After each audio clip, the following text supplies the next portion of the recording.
Hello बच्चों, let's read the question. So the question here is a ball moving on a horizontal frictionless plane hits an identical ball at rest with a velocity of 0.5 meter per second. If collision is elastic, calculate the speed imparted to the target ball. If the speed of projectile after the collision is 30 centimeter per second, so that two balls will move at right angle to each other after collision. Okay. तो question क्या पूछ रहा है, हमारे पास एक ball है जो जिसका वेलोसिटी कुछ 0.5 मीटर पर सेकंड दिया गया है। उस वो जाके एक आइडेंटिकल बॉल से टकराता है और दोनों कुछ एंगल पे निकल जाते हैं। मतलब हॉरिजॉन्टल जो लाइन ऑफ प्रोजेक्शन था तो उसके कुछ एंगल से वो दोनों निकल जाते हैं। तो हमारा वेलोसिटी आफ्टर द कोलिजन हमारा दिया गया है उस बॉल का 30 सेंटीमीटर पर सेकंड। तो हमें बताना है speed of the next another ball क्या होगा और दोनों बॉल राइट एंगल पे मूव कर रहे हैं या नहीं वो बताना है। Okay, so the key concept of question here is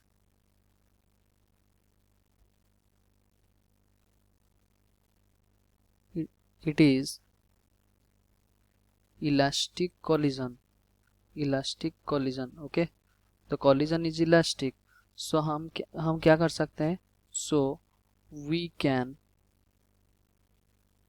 conserve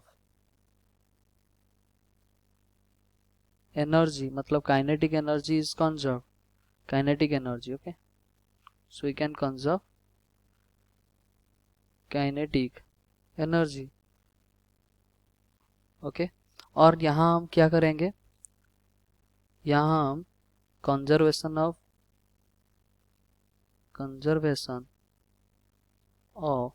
linear momentum भी अप्लाई करेंगे।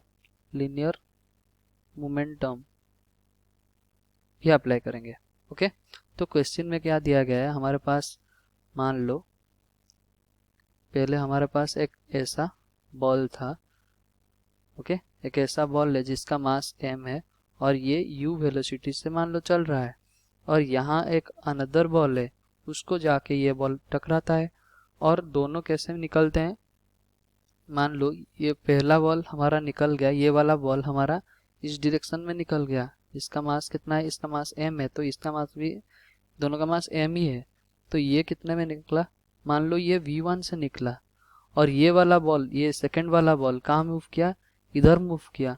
मान लो ये हमारा m है और ये v2 से निकला है। तो ये हमारा अगर लाइन ऑफ प्रोजेक्शन था तो ये θ1 हो गया और ये θ2 हो गया। ओके, तो हमें निकालना है θ1 प्लस θ2 90 डिग्री होना चाहिए और वेलोसिटी दोनों का कितना होगा निकालना होगा। So if we conserve energy तो क्या हम लिखेंगे, हाफ, पहले बॉल कितने से आ रहा था, half into m into v u square equals to, मान लो ये v1 से गया है, half into m into v one square plus half into m into v two का स्क्वायर। ओके, तो हम और ये पहले से कितना था, 0 था, प्लस 0। ओके, तो पहला कितना था, वो 0.5 मीटर पर सेकंड से आ रहा था और 0.3 मीटर पर सेकंड से वो चला गया। ये v1 दिया गया हमारा 0.3। ओके, v1 दिया गया हमारा 0.3 मीटर पर सेकंड और u हमारा कितना दिया गया है, 0.5 मीटर पर सेकंड। ओके, तो यहाँ से अगर फॉर्मूला में पुट करते हैं तो हाफ से हाफ सबका कट गया और m से m कट गया, उसका मतलब u स्क्वायर मतलब 0.3 का होल स्क्वायर, सॉरी 0.5 का whole square equals to v1 का स्क्वायर कितना हो गया, 0.3 का होल स्क्वायर प्लस v2 का स्क्वायर, इसमें से तो हमारा v2 आ जाएगा, ये कितना हो गया 25, ये पॉइंट में है सब कुछ, तो 0.25 और ये 0.09, तो ये आंसर v2 का स्क्वायर कितना आ जाएगा 0.16। इसका मतलब v2 कितना आ गया 0.4 मीटर पर सेकेंड। ओके, तो हमारा v2 आ गया 0.4 मीटर पर सेकेंड, ये v2 हमारा ट्रेवल कर रहा है 0.4 मीटर पर second. So if we conserve momentum along x axis, conserve momentum along x axis. Okay, ये हमारा x एक्सिस है और ये हमारा y एक्सिस है। ओके, ये हमारा y एक्सिस है। तो कंजर्व करते हैं x एक्सिस में। पहले ये कितना से आ रहा था, m इंटू यू, मतलब m into 0.5, m into 0.5, 0.5। Okay, और इस ये बॉल कितना था, वेलोसिटी इसका 0 था, और टकराने के बाद ये कितने में जा रहा है, ये θ1 है, मतलब इसका कॉस कंपोनेंट आएगा। तो m v1 cos थीटा, इसका मतलब m इंटू 0.3 cos θ1, और इसका कितना आ जाएगा सेकंड वाले का, m इंटू v2 कितना है 0.4 इंटू cos θ2।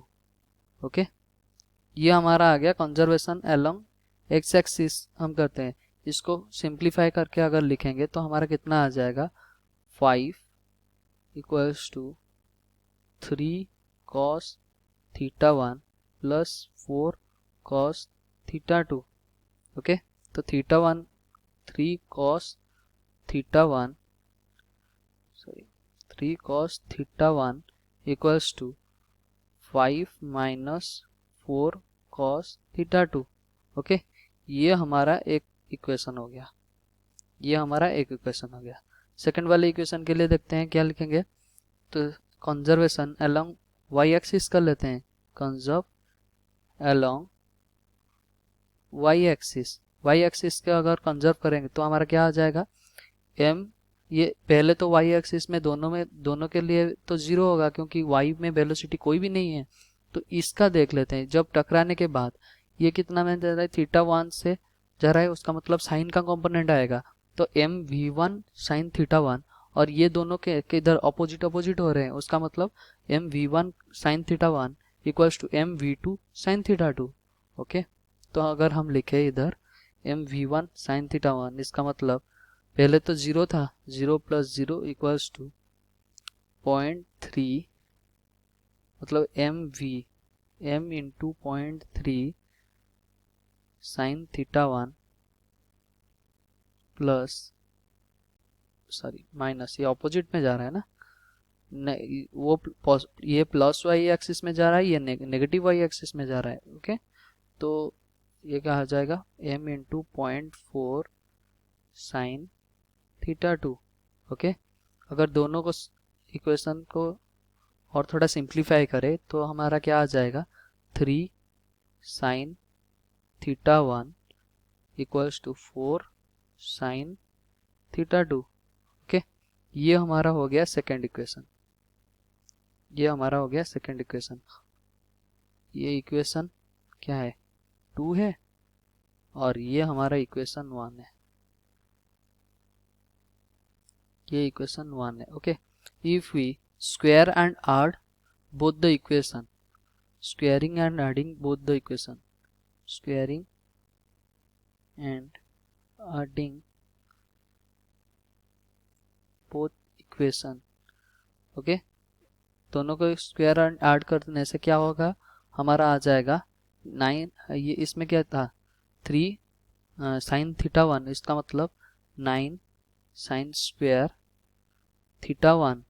ओके, प्लस इसमें क्या था 3 cos θ1, इसका मतलब 9 cos स्क्वायर θ1 इक्वल्स टू, इसमें क्या है 4 साइन θ2, इसका मतलब यह आ जाएगा 16 साइन स्क्वायर θ2, और इसमें क्या था 5 माइनस 4 cos θ2, इसका मतलब 25 plus 16 cos θ2 cos square θ2 minus 40 cos θ2। Okay, तो हमारा क्या आ जाएगा 25 plus 16 sine square, sorry 16 cos square